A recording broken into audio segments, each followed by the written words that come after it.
Good cornerbacks are all about timing.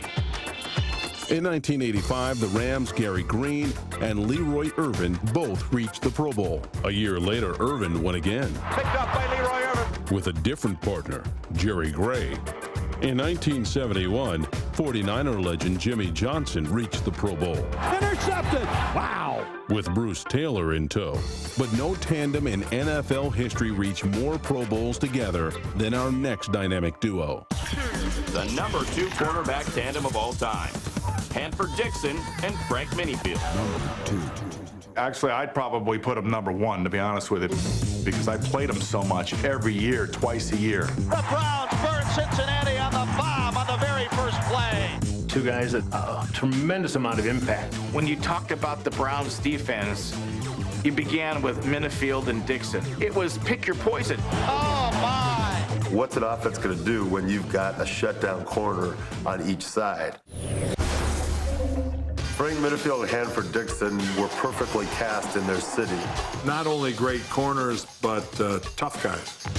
They were, in many ways, the personality of that defense. Look at the surroundings, the fans, the noise. This crowd can't get enough. The weather. We have a heat wave here at the stadium today with a wind chill factor of about 5. Frank Minnifield and Hanford Dixon fired up Cleveland's faithful fans in the mid-'80s. Then named them. They're the ones that really started what became known as the dog pound. It was after one game, Hanford said, I think we got a dog pound out there in the bleachers. Right in front of the dog pound. The dog pound, those people were fanatics. Kind of make the hair stand up on the back of your neck. Between them and the dog pound, one of the most difficult places and teams to play against.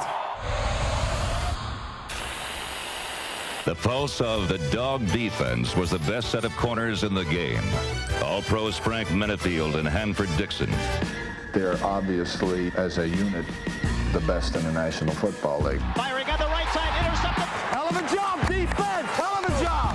They weren't dominant because of their athletic greatness. They were dominant because of their mental will. The thing that enables them to be effective is their personality, their attitude. There's no doubt about it that the Cleveland Browns possess the 2 best cover guys in the game. We are complete corners. We hit, we run, we tackle, we can do it all. These guys were man-to-man.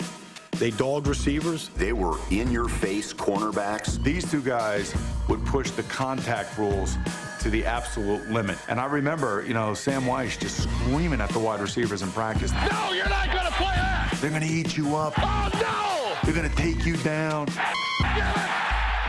And if they were playing today, they wouldn't be playing because it would be a flag on every play. That's a hell of a job by our defense again. Dixon tormented wide receivers at the line of scrimmage. There's no place you could have thrown that ball. In 1987, only 7 passes were thrown in the direction of Hanford Dixon. From 1986 to 1988, Dixon was a regular in Honolulu. And each one of those years, Frank Minnifield joined him. Firing on the right side, intercepted. I think there is definitely some competition going on between the 2 of us. I think that I'm a pretty good cornerback, and Frank thinks he's the best thing since Superman. Minnifield also thought in the third person. I think that Frank Minnifield has the ability to think that he is never in a situation where he's not going to win.